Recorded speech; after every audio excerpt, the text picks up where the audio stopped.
El socialismo sucumbe ante el En tiempo. Venezuela la gente vive entre dos. Con mayor número de migrantes ecuatorianos. En el recurso agua. Donde ocurrió la explosión y el mayor... Dentro de la iglesia.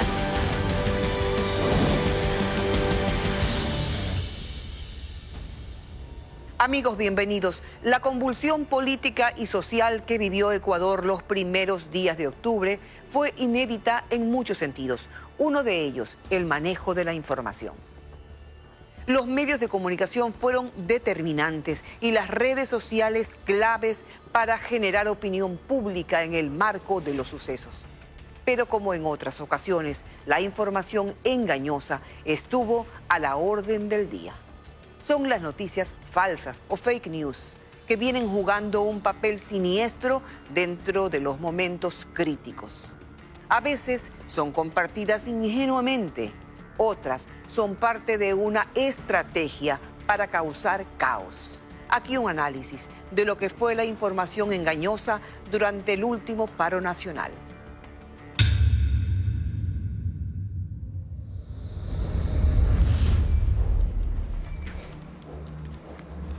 Estamos viendo cómo está sucediendo todo ello. Estamos haciendo un poquito más atrás. Lo están haciendo para atrás. Repite una mentira 1000 veces y se convertirá en verdad. Es una frase que se le atribuye al jefe de la propaganda nazi, Joseph Goebbels, aunque su origen sería más antiguo. Sin embargo, hoy ese concepto está más vigente que nunca debido a las redes sociales, al Internet y sus características de inmediatez y rápida propagación. La crisis política de la primera quincena de octubre tuvo dos grandes escenarios de confrontamiento. Uno fue en las calles, con personas de carne y hueso, enfrentándose, ya sea de manera violenta o en una mesa de diálogo. El otro fue en el ciberespacio, en cuentas digitales de aplicaciones como WhatsApp, Facebook, Twitter o Instagram.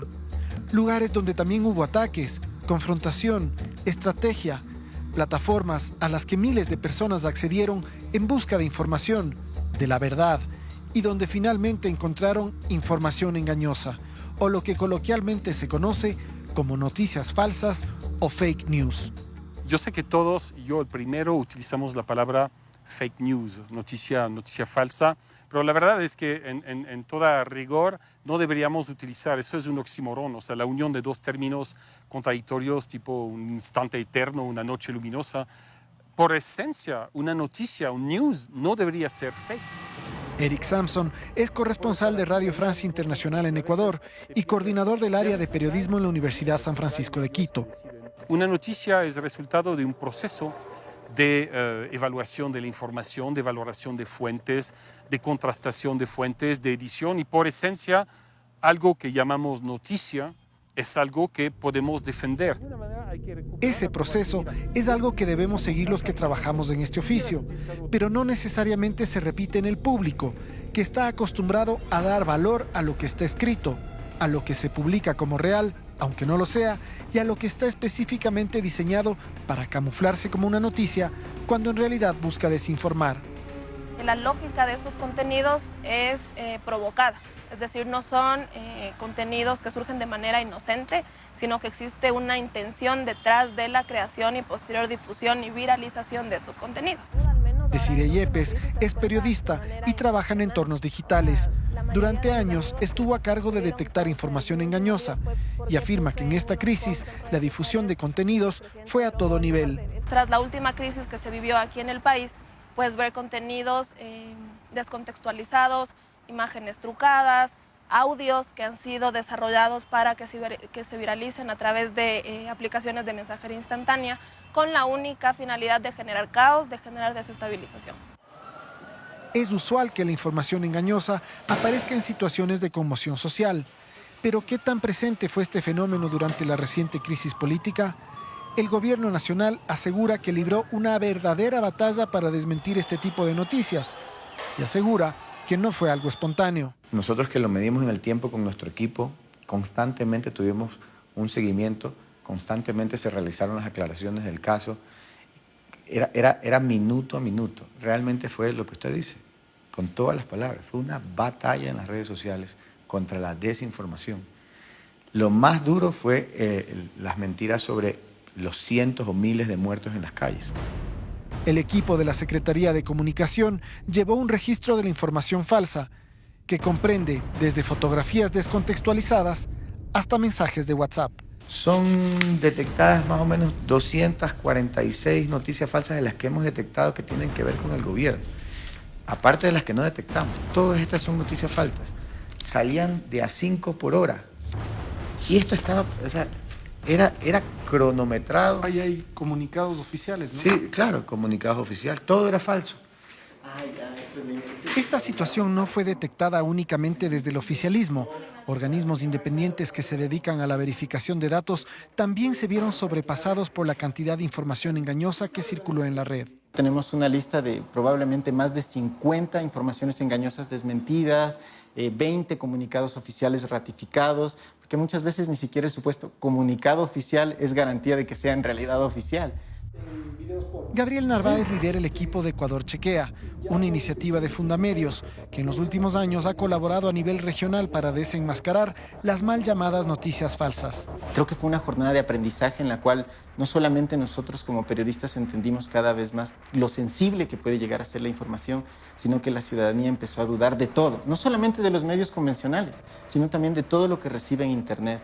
O sea, por primera vez se estaba preguntando todo el mundo, ¿en serio es real? O sea, lo estoy viendo. Pero ¿en serio es real esto? Necesita ser confirmado. ¿Qué es real? Hoy en día la tecnología permite usar herramientas sencillas para engañar al ojo más entrenado. Escuchamos voces, vemos fotografías, recibimos comunicados con logotipos institucionales que son exactamente igual a los originales. Bueno, estamos muy preocupados por la tecnología, algo que yo he leído y se conoce como deepfake. Es una tecnología digital a través de la cual tú puedes cambiar el rostro, digamos, de una persona. Entonces puedes escuchar en el rostro y la voz del político algo que nunca ha dicho. Para muestra este discurso del expresidente Barack Obama. Es su rostro, es su voz, es su entonación. Pero él nunca dijo esto. Todo fue construido en base a inteligencia artificial. President Trump is a total and complete dipshit. Now, you see, I would never say these things, at least not in a public address, but someone else would. Someone like Jordan Peele. This is a dangerous time. Moving forward, we need to be more vigilant with what we trust from the internet. It's a time when we need to rely on trusted news sources. Pero entonces, ¿a quién debemos creer? ¿O cuándo debemos sospechar? El momento en que nos enfrentamos a una información que nos genera sospecha, que genera suspicacia, que resulta extraordinaria, lo importante ahí es precisamente dudar y acudir a la fuente. Y entonces el problema es creer o no creer en determinada fuente. Uno de los efectos deseados con la desinformación es justamente minar la credibilidad de los medios y de los periodistas. Y entonces se ha llegado al punto que cualquier información que aparece en determinado medio se la califica como mentira. Eric Samson cree que el público tiene parte de responsabilidad, como consumidor, de filtrar y analizar la información que le llega con la misma objetividad que le reclama a quien la produce. El público también sería bueno que se haga un mínimo de examen de conciencia. Yo creo que tenemos, si la gente dice prensa corrupta, yo diría que muy a menudo tenemos un pésimo público. La gente hoy por hoy, y lo hemos visto en la elección de Donald Trump, solo quiere leer lo que corresponde a su modo de pensar. Desecha datos que no corresponden a eso. Yo soy pro Corea, anti Corea, pro Moreno, anti Moreno, pro Chufardi, anti Chufardi. Yo solo voy a creer lo que corresponde, lo que refuerza mi modo de pensar. Y lo demás no lo creo, lo desecho. Todos hemos sido víctimas de las noticias falsas. Y en momentos de angustia o pánico es difícil discernir la abrumadora cantidad de información que recibimos. Asimismo, es probable que todos hayamos compartido información equivocada. Le ha pasado a periodistas y personajes de amplia trayectoria que tienen miles de seguidores. En tiempos de paz, muchas personas han caído en el engaño de compartir la imagen de la actriz porno Mia Khalifa como si se tratara de la ganadora de un premio de literatura o la hija de algún personaje famoso gastándose dinero público. Pero caer en estas trampas en tiempos de convulsión causa un efecto mucho más grave. En días pasados, el político Andrés Páez afirmó en su cuenta de Twitter que vándalos habían ingresado al convento de San Francisco. Luego rectificó y pidió disculpas. Lo mismo sucedió con la imagen de un bus en llamas compartido por el periodista Carlos Vera, que fue desmentido por el gobernador de la provincia del Guayas. Lo que debes hacer es reconocer públicamente que compartiste información falsa y pedirle a la gente que no lo haga más. Es decir, reconocer que has cometido un error y no fingir que no ha pasado. Curiosamente, esa es una de las formas más efectivas de desmentir desinformación. Es decir, si alguien como Andrés Páez publica la Catedral de San Francisco está siendo saqueada en este momento y esa información tiene 1000 retweets, lo siento, me equivoqué, tiene 2000. Es decir, supera la cantidad de desinformación generada esta rectificación. Se puede decir que el origen de la información maliciosa a veces nace de la buena fe, del error o de una simple travesura. Lo grave es cuando se trata de una estrategia planificada y auspiciada con miles de dólares con el fin de crear desestabilización. Al menos eso es lo que acusa el actual gobierno frente a la gran cantidad de información engañosa que circuló durante la crisis de octubre. Cuando algunos actores que estuvieron detrás de la desestabilización o que se los acusa que estuvieron detrás de la desestabilización se refugiaron en una embajada, decayeron los niveles de noticias falsas, decayeron. Entonces, miren, hay una diferencia entre la comunicación de antes y la comunicación de ahora. La comunicación de ahora en digital es cuantificable, en el minuto, en el segundo. No es como antes, que la radio, la televisión no se podía cuantificar, era muy cualitativo. Ahora es cuantificable. Entonces nosotros podemos ver las horas, los minutos, cómo están las noticias falsas, cómo vienen, pero cuando estos personajes se refugian, huyen, ahí está, las horas, todo coincide y comienzan a decaer el flujo de información falsa inmediatamente. Entonces, ahí hay coincidencias que ya deben ser parte de las investigaciones.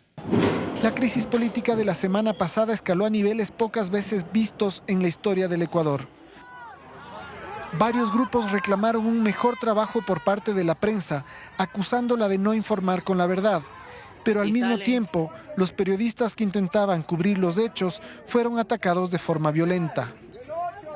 Nunca dicen la verdad, son unos farsantes, son asesinos. Se reportaron 115 ataques a la prensa y eso incluyó medios incendiados, periodistas heridos y acosados. Gran cantidad de información circulante en la red, carente de fuentes o de contexto, venía repetidamente acompañada por una frase: lo que no vas a ver en los medios tradicionales. Sí, es cierto, ahora todos tenemos una cámara y un micrófono en las manos. Todos los ciudadanos tienen el poder de cubrir un evento en vivo con su teléfono celular y de expresarse con libertad. Eso ha democratizado la información, pero también ha abierto puertas a un uso irresponsable y perverso de la misma. Ahí lo que tenemos que preguntarnos es quién remite, cuál es el interés detrás de esto. Otra de las claves es identificar si otros medios se han hecho eco o no de esta información.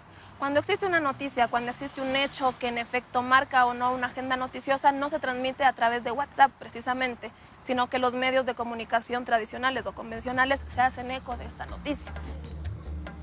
Para identificar las mentiras, también existen medios digitales, plataformas y cuentas en redes sociales que están monitoreando noticias falsas y que aportan con un gran servicio a quienes quieren verificar la información que consumen. Yo les invito a los chicos y les digo, conviértanse en el verificador de su familia. O sea, si alguien en un grupo de WhatsApp pone que está vivo Juan Gabriel, anímense a desmentirlo o a afirmarlo de alguna forma. Y es que es un ejercicio cotidiano, ¿no? La información engañosa no es ajena a nuestro uso diario de las redes sociales. Entonces, ya no depende únicamente de los medios y de los periodistas. Desde ahora, tendremos que fijarnos muy bien en quién dice qué y si eso resulta verdad.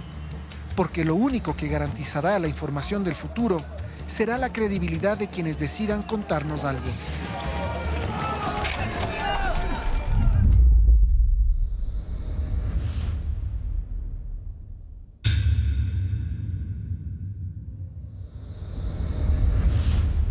Luego del terremoto de abril de 2016 que afectó a las provincias de Manabí y Esmeraldas, Las promesas de reconstrucción llevaban esperanza a las zonas afectadas.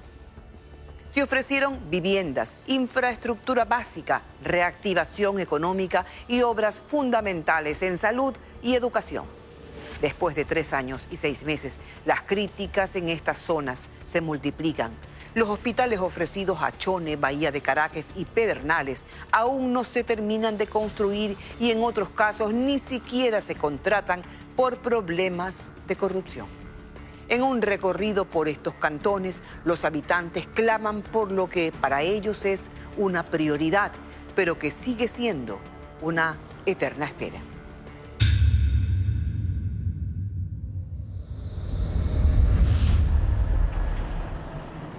Pedernales, al norte de la provincia de Manabí, de a poco va recuperando su normalidad. Son 3 años y 6 meses los que pasaron ya de esa tragedia que los marcó. Un terremoto de 7.8 en la escala de Richter tuvo como epicentro a este lugar en el que murieron 183 personas. Y en las calles ya se aparenta más tranquilidad, aunque las heridas no terminan de cerrarse. Cuando hablamos de reconstrucción, algunos dicen que sí hay obras, casas, parques, agua potable, créditos. Otros hablan de abandono y de ciudades afectadas a las que se les dio más. Las cifras oficiales señalan que en Pedernales se destinaron 125 millones de dólares, distribuidos en 45 proyectos, algunos todavía en ejecución. Eso dice la Secretaría de Reconstrucción, la institución que se creó luego de la tragedia que afectó sobre todo a las provincias de Manabí y Esmeraldas. Compuesto por un comité que lideraba no solo la reconstrucción, también la reactivación productiva. Y el gobierno anterior creó la Ley de Solidaridad, que aumentó el IVA del 12 al 14% en todas las provincias, excepto Manabí y Esmeraldas. La recaudación llegó a 1.400 millones de dólares que se sumaron a los cerca de 1.000 millones más provenientes de donaciones internacionales y créditos. Pero ¿cuánto se necesitaba para levantar a las ciudades afectadas? Según cifras oficiales, 3.300 millones de dólares. ¿Con qué criterios técnicos se usó ese dinero? Varias obras han sido cuestionadas y señaladas como poco prioritarias, y otras están siendo revisadas por la Contraloría del Estado al hallarse irregularidades, pero sin resultados que puedan comprometer a los responsables de estos contratos. Aquí en Pedernales los cuestionamientos sobre qué se debió construir o no sobran. Al ingreso de esta ciudad nos recibe una moderna unidad de vigilancia comunitaria que costó 3 millones de dólares. La nueva VC posee un edificio administrativo para 60 policías y otro para la habitabilidad de 80 personas. Alberga además diversas unidades policiales. Una obra que ha sido criticada porque justo al frente de esta edificación atiende el hospital móvil del Ministerio de Salud, que llegó hace menos de un año tras varias insistencias. Antes, los enfermos eran atendidos en carpas. Después del terremoto les ofrecieron un hospital, una obra esquiva para este cantón. Y no es justo que ahora no haya un hospital, siendo un Pedernales muy grande. Muchas mujeres pierden hasta sus hijos porque muchas veces ni una ambulancia hay, porque están ocupadas. Y se mueren las personas por falta de un hospital. Y dicen reclamar porque las emergencias que aquí ya no se pueden resolver tienen que ser evacuadas a otras casas de salud. Terminan en Santo Domingo de los Áchilas o en Bahía de Caracas, que en ambos casos significa en promedio 2 horas de viaje. Claro, otro lugar lo llevan a Santo Domingo, lo llevan a Bahía. ¿Y eso toma tiempo? Claro. Sí, necesitamos un hospital aquí. La verdad es que hace falta un hospital. Y hay más reclamos. Sí, hay un UPC, una policía, pero imagínense, ni el hospital, que es lo primordial, hacen un centro de retención, lo más lindo que tiene Pedernales. Entonces estamos equivocados. ¿Qué clase de directores hay? De regreso al hospital móvil al que no pudimos acceder en nuestro primer intento, nos encontramos con diversas historias. Los que esperan en este improvisado espacio dicen no tener mayores inconvenientes y resaltan la iniciativa de al menos contar con estas instalaciones. Pero Galo Ronquillo, quien salía de consulta tras llegar con su hijo enfermo, dice que es la segunda vez que no recibe una atención adecuada. Clama por un hospital de verdad. Lo dice así con la firme creencia de que es la única forma de que las cosas cambien. Le pedí que me ayudaran con exámenes para el bebé. Dice que ellos no pueden mandar exámenes particular, no pueden mandarle a hacer porque no es... ¿Y qué exámenes necesita que aquí no los puedan hacer? O sea, exámenes, yo el niño lo traje con diarrea. Y tiene ya como 3 días enfermo y lo traje porque no hay dinero para llevarlo al médico particular. Y lo traje acá y pedí que me ayudaran con exámenes y todo. Dice que ellos no pueden mandar examen ni particular y no amerita hacer el examen. Dicen que no necesitan exámenes, pero no es que no los puedan hacer acá. Yo creo que no es que no los puedan hacer, sino que dicen que el niño no amerita. Pero lo veo bien mal el bebé de esta manera. Por ahora buscará en doctores particulares otra respuesta ante lo que su pequeño hijo de 3 años padece. Y no sabe cómo hará para pagar la consulta. Pero que por los hijos, lo que sea. Acá se da medicina general, que es la primera parte de la consulta externa. ¿En qué especialidades o en qué tipo de...? Hay medicina general, hay cirugía pediátrica, hay traumatología, hay cirugía general también, hay medicina interna.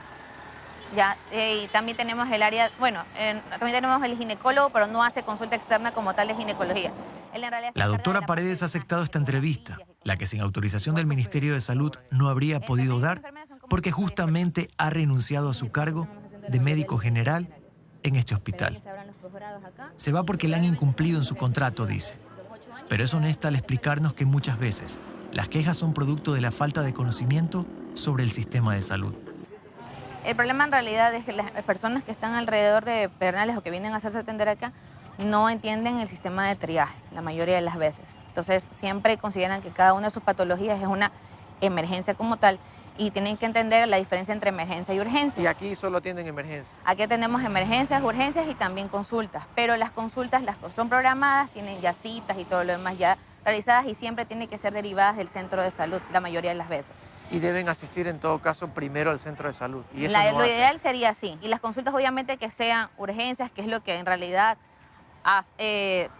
no afecta su vida, pero sí ameritan al menos un sistema rápido de atención, se atienden acá y a lo que obviamente que involucra la vida del paciente también se atiende acá.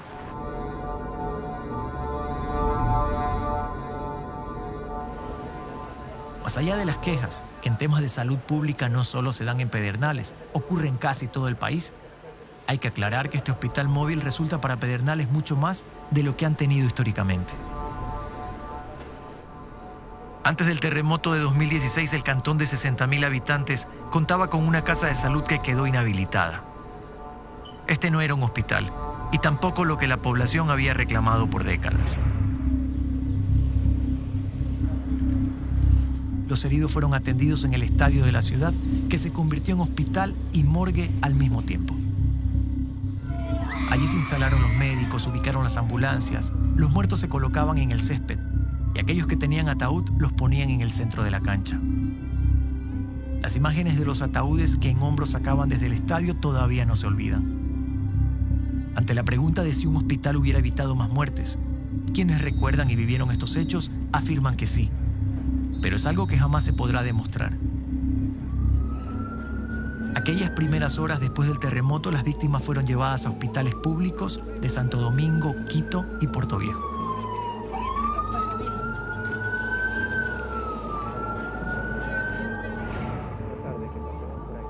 Es que por aquí llevan esperando casi 15 años por un centro hospitalario. Ofertas e intenciones han existido. Por ejemplo, en 2005 se ofreció un crédito no reembolsable del gobierno español para un hospital de 40 camas y su equipamiento. Eso iba a costar $4.5 millones, pero no pasó del ofrecimiento. En el 2008 fue la Cruz Roja Cantonal la que inauguró en la ciudad un pequeño hospital. El municipio colaboró con una partida de $32.000 para los materiales de la primera fase de la obra. Y esto duró muy pocos meses. Las autoridades de salud lo clausuraron porque no reunía las condiciones, además de que el funcionario vinculado a su ejecución falsificó incluso su título de médico. Se trataba de una estafa.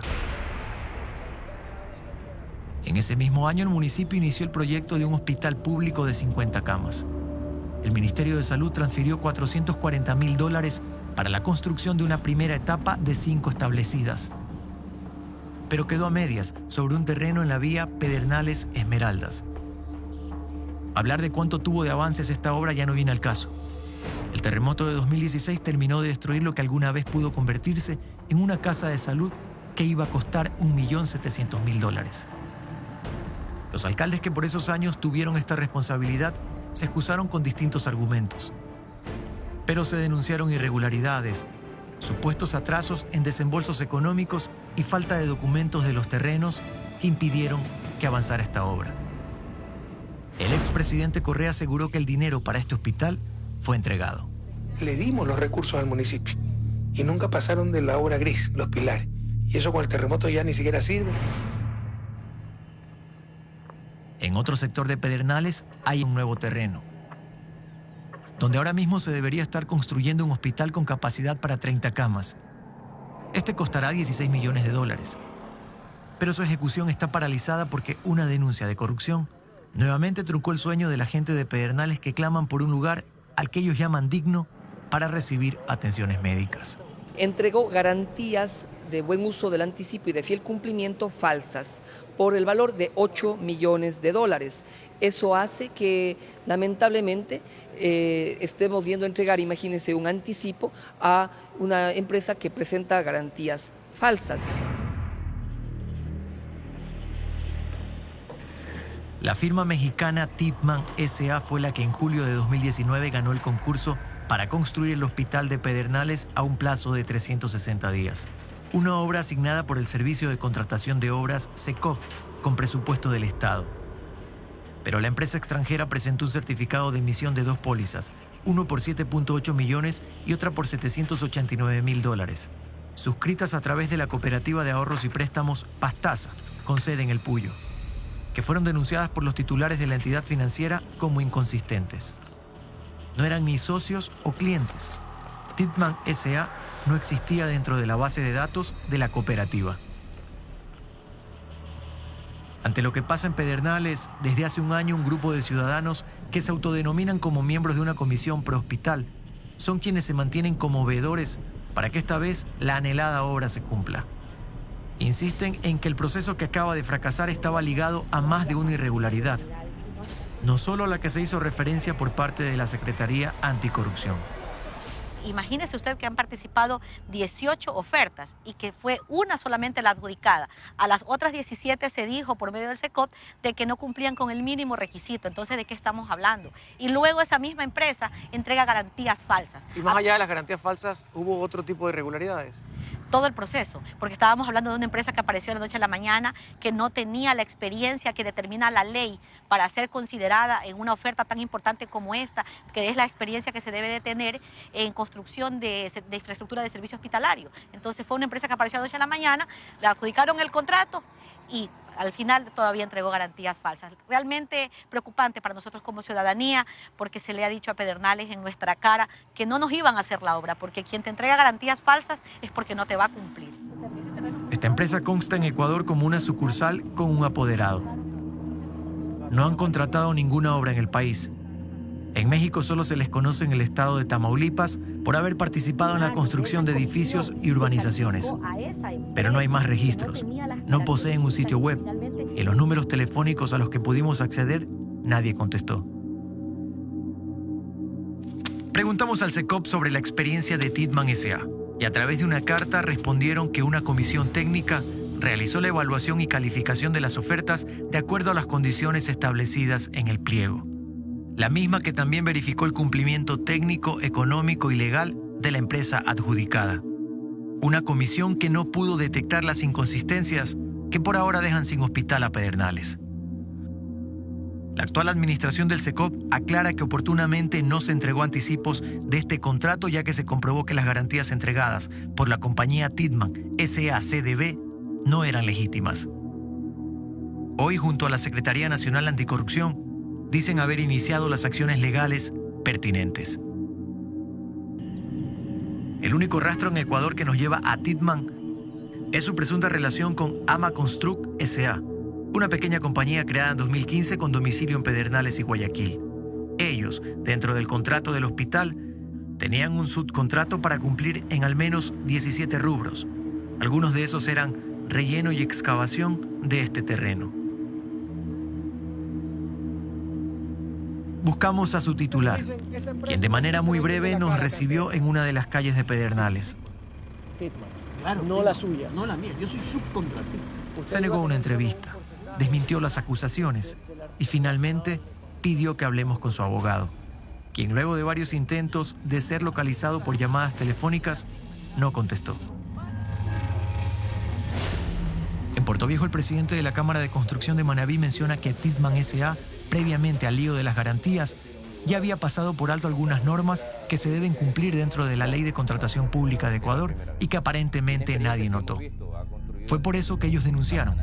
Y cuando se comenzó a analizar el tema de la información fue que nos dimos cuenta que, por ejemplo, el personal técnico en el campo de la ingeniería civil, el 100% eran de origen mexicano, o sea, no había ni un solo ecuatoriano en el tema del personal técnico.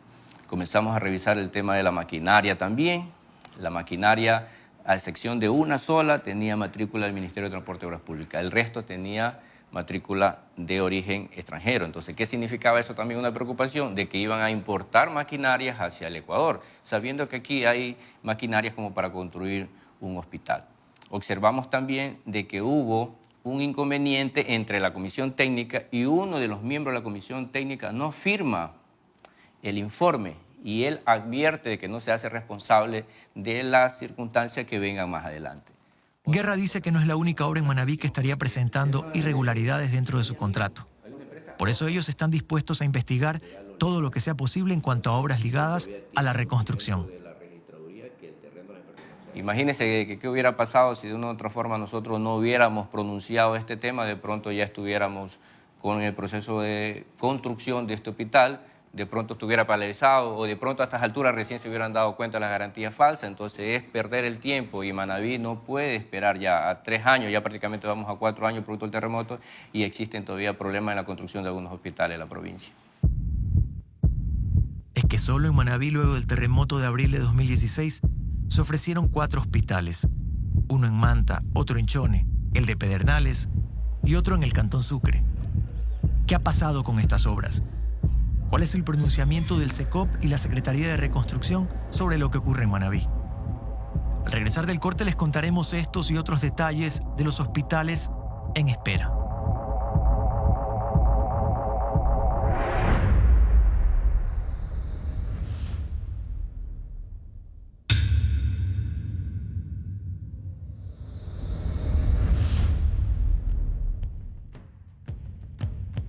La ciudad que no tiene copia tampoco tiene hospital.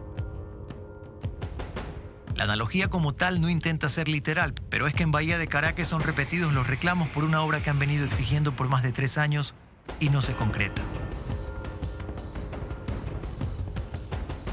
El terremoto de abril de 2016 dejó seriamente afectado el Hospital Miguel Hilario Alcíbar. Inaugurado en 1987 fue el anhelo de los bahienños que tuvieron que esperar 11 años para que esta estructura con capacidad para 120 camas pudiera empezar a funcionar tras un contrato firmado en 1976. Soportó 2 terremotos, el primero en 1998, con epicentro en las costas del balneario Canoa a tan solo 20 minutos de Bahía, que provocó solo un colapso parcial. Pero hoy de ese hospital solo queda el nombre ya que fue derribado. Y actualmente parte del personal presta atención en una edificación que perteneció al Cuerpo de Ingenieros del Ejército, que ocupó este sitio cuando construyeron el puente que une a Bahía de Caracas con San Vicente. ¿Cómo se sienten los habitantes de estos cantones mientras esperan la llegada del nuevo hospital ofrecido por el gobierno anterior desde hace 3 años y que se ejecutaría con dinero donado por China? Diana Delgado hace comparaciones. Aquí usted necesita un especialista y resulta que el especialista puede que lo haya, pero primero para llegar aquí, primero tengo que ir al centro de salud. Entonces tengo que llamar al call center y el call center se demora un mes. Y antes no era así. Antes no era así, usted iba y lo agendaban allí, si en el mismo momento había, en el mismo momento lo atendía el médico. Entonces ahora tengo que esperar un mes para que me atiendan. Hay más demanda, hay más pacientes. Por eso tenemos que ver, por eso le digo, no es solamente Bahía de Caracas, es San Vicente, es el 8, es kilómetro 20, Es decir, es este hospital Charapotón, atiende gente de muchos otros es lugares. Jama, es Pedernales, es San Isidro. Entonces, ¿Cree que las cosas van a cambiar cuando se construya el nuevo hospital que ya está ofrecido Cuando y se que ya va a construye el empezarse a hospital construir? y cuando haya los médicos suficientes, el material suficiente para que trabajen. No hay medicina, no hay una simple inyección, entonces usted tiene que ir a buscar a otro lugar. La impresión que tiene Freddy Quiroz es similar, pero contrario a otros comentarios, califica a la atención médica como oportuna. Lo que es odontología solamente ven lo básico. Lo que es cirugía también lo mismo. No que digamos que será como para un cardiología, cosas del corazón. No. ¿Usted cree que lo que había antes era mucho más completo que lo que tienen ahora temporalmente? Claro, sí. Era más completo que ahora lo que estamos aquí. Aquí solamente es provisional. ¿Y la atención qué tal? La atención sí es buena. ¿Para qué? Sí, hay incluso En eso no hay más quejas. resguardo. Más resguardo, hay control bastante y lo que es atención a los clientes, sí. ¿Para qué? En Es ese buena. sentido no se quejan. No. Usted tiene, en este caso, a su esposa y ha recibido toda la atención que Así ella es, la necesitaba. atención. Sí, claro, sí. Han estado pendientes, incluso me le dan la ronda de 2 horas acá a los doctores y no hay ningún problema en eso. Sin embargo, es de los que reclama porque dice que a Bahía no se le ha cumplido después del terremoto. No solo porque no se construyó el hospital, sino porque la ciudad quedó bastante golpeada y que con el paso de los años ha perdido la fe en las promesas que vienen del poder. Todo ha quedado en palabras. No hay una fuente de que diga, pongan la primera piedra y listo, hacen la obra, pero no. ¿Usted cree que solo en palabras?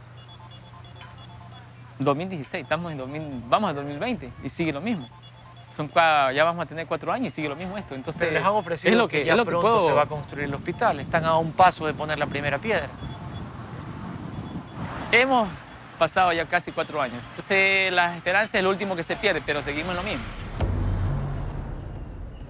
Ante el sentir de algunos ciudadanos, fuimos en busca de las autoridades locales. La alcaldesa nos recibe y ella es también una de las voces más críticas ante la falta del anhelado hospital. Dice que es frontal porque no es entendible la inequidad y cuestiona a quienes tuvieron en sus manos hacer algo por su cantón. Considero muy personalmente de que los fondos de la reconstrucción inicialmente no se manejaron de manera equitativa y no se priorizaron las obras que la ciudadanía requería. Después de un desastre, las primeras obras o las primeras estructuras que deben restituirse son los hospitales, son las escuelas, son los cuerpos de bomberos. Lo primero que hizo cuando llegó a la alcaldía fue convocar una marcha para exigir al gobierno por esas obras pendientes. Así lograron que finalmente se destinen los recursos para el hospital, ya no de una donación del gobierno chino, sino del Fondo de Solidaridad.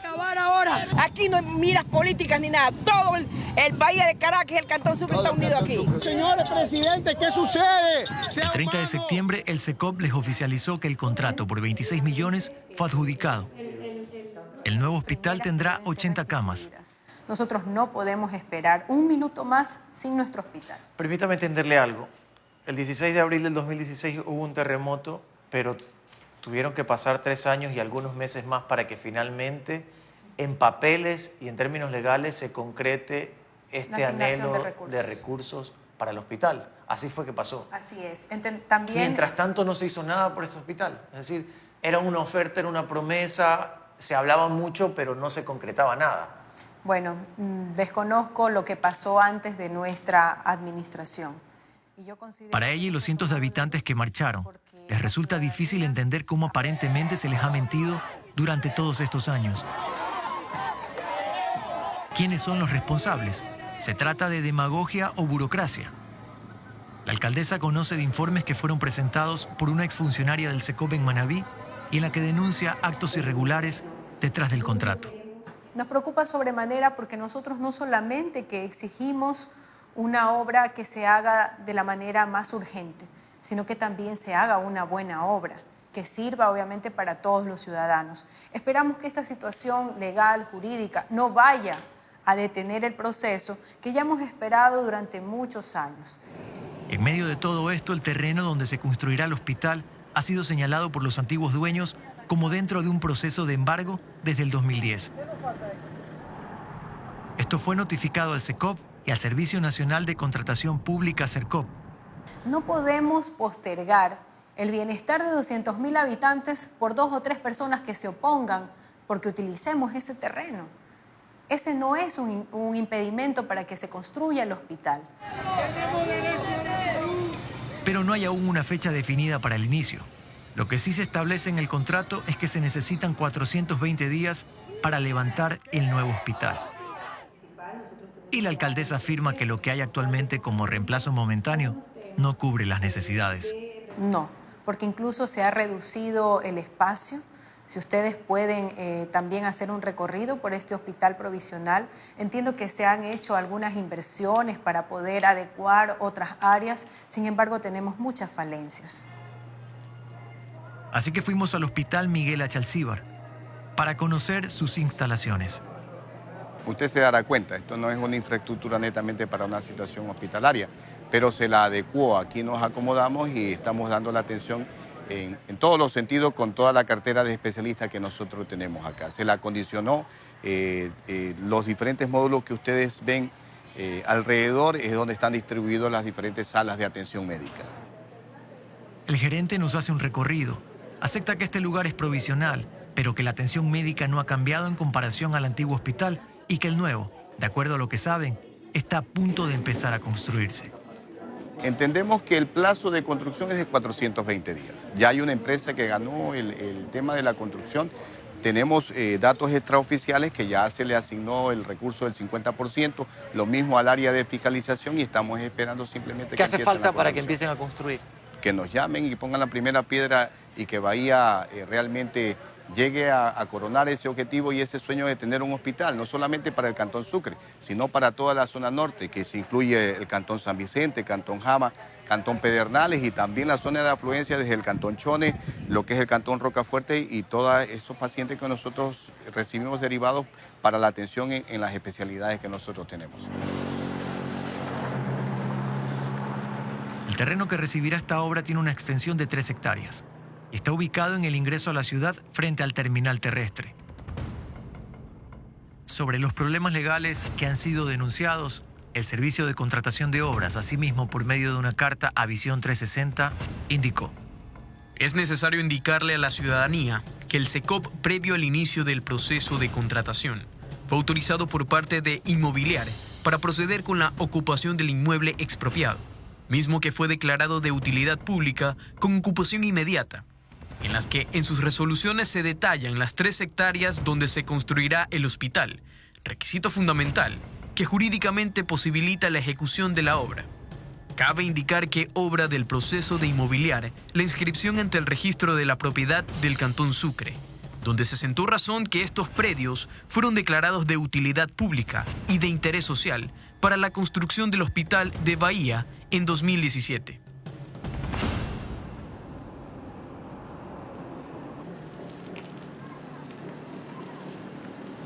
Pero en Manabí no todo es desilusión.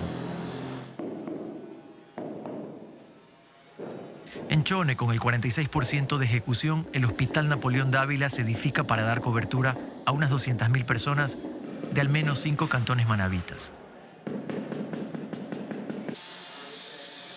La empresa constructora Chinacam trabaja en turnos de 24 horas los 7 días de la semana para que el Ministerio de Salud pueda iniciar con la atención médica a partir de marzo de 2020. Así lo asegura el SECOP. El costo de esta obra supera los $50 millones, dinero que corresponde a una donación del gobierno chino. No es parte del Fondo de Solidaridad. El contrato que dio inicio a la construcción se firmó en junio de 2018, fecha en la que afirma la actual administración de SECOP se colocó la primera piedra. Es decir, que este hospital ha pasado por 2 actos o ceremonias que mencionaron la colocación de la primera piedra. Inentendible cómo el 18 de noviembre de 2016 se le dijo a Manabí que Chone tendría un nuevo hospital. Pero 19 meses después volvieron a colocar una nueva primera piedra. Ambos actos con la misma empresa china que hoy ejecuta los trabajos. A inicios de 2018, Visión 360 ya cuestionaba sobre los avances del hospital de Chone tras la primera piedra del 2016. ¿Qué explicación les han dado a ustedes? ¿Por qué no se construyó? Bueno, de lo que hemos conversado realmente, y se ha visto en la prensa sobre todo, el tema pasa por procesos o tramitología burocrática que tiene que ver con una serie de papeles a nivel internacional para llegar a estos acuerdos que ya se dieron en la Cancillería del Estado y que inclusive el CERCOC ya también adjudicó la obra a la empresa Chinacán y también adjudicó ya, de lo que conocemos en el portal, la fiscalización de la obra. Solo falta porque se den los últimos pasos para que se firme el contrato, que repito, no está en manos del Ministerio de Salud Pública ni del hospital, sino en manos de otro organismo que es el competente para esta contratación. Es decir, la explicación que ellos han dado es burocracia. No diría, yo lo estoy asumiendo como un tema de trámites que se entrampan a veces entre un país y otro, traducción de documentos y lo demás. Entonces eso hace que esto realmente creo ha demorado un poco los inicios de la construcción. Y como en el caso de Bahía, que sigue esperando por su hospital, repetimos la pregunta. ¿Se trataba de demagogia o burocracia? 2 veces la gente de Chone aplaudió una obra, la que sigue pendiente, pero que al menos ya se levanta.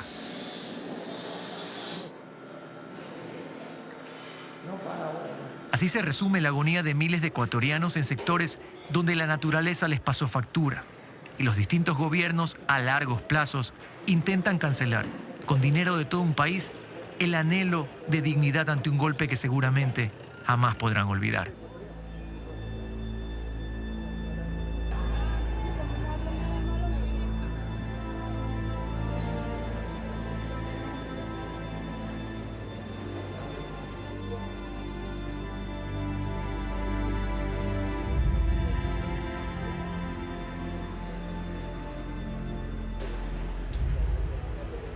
¿Con qué criterios técnicos se hicieron las obras de reconstrucción tras la peor tragedia que ha vivido el Ecuador contemporáneo? Responder esto luego de tantos años tal vez ya está de más para quienes no entienden de contratos, de primeras piedras, de líos legales, de corrupción.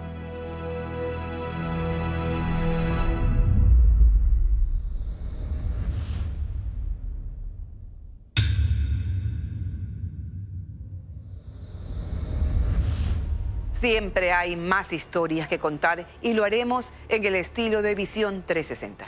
A continuación, un adelanto de lo que verán en nuestros próximos programas.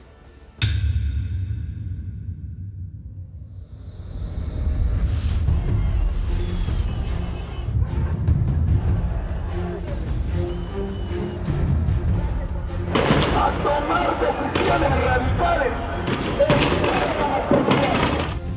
Se apreció desde un inicio de que existirían unos 15.000 manifestantes que marcharían hacia acá, la capital. Marcha pacífica, no hace esto. Aquí nos llevaron una confrontación que empezó, como digo, con un tema económico, luego se hizo social y después aparecieron aparentemente cuáles eran las verdaderas intenciones. Que nadie estuvo preparado para enfrentar ese tipo de actos que se dieron.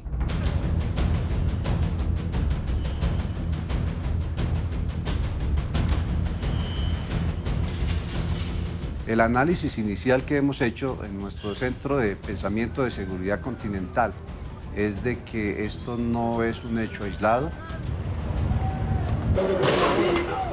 Una protesta social que quemaba la Contraloría General del Estado, una protesta social que saqueaba locales comerciales y centros comerciales en la ciudad, una protesta social que bloqueaba las vías, las líneas de abastecimiento para dejar desabastecidos a las ciudades. Yo creo que lo que sucedió en Quito es una clara advertencia de que van a venir más hechos de esta catadura, no solamente en Ecuador, sino en Perú y en Colombia.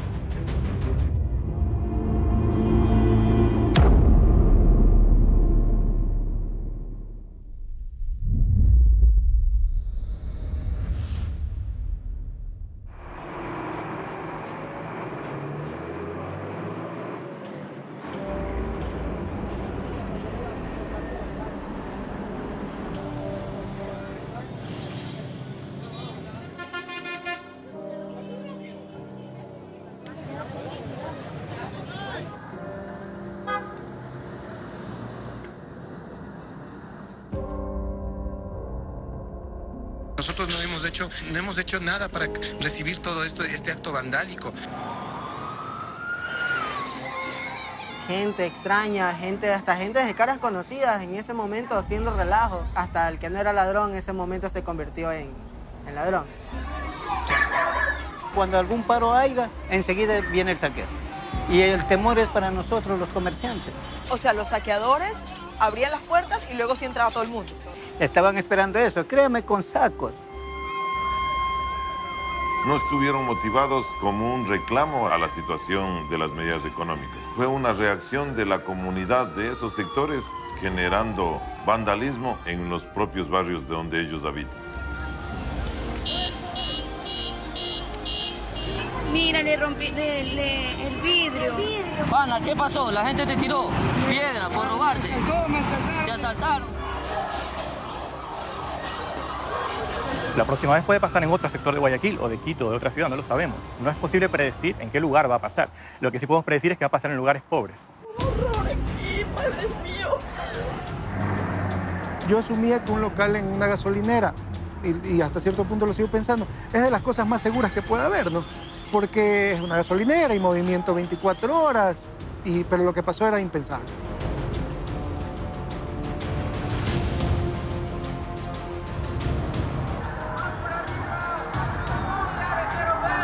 Y estas medidas hablaban de una reducción de un déficit fiscal en cerca de 1.400 millones de dólares por la eliminación de los subsidios. Ahora sumamos a ello casi entre 1.600 a 1.800 millones, la primera cifra de la pérdida por haber paralizado el país 12 días.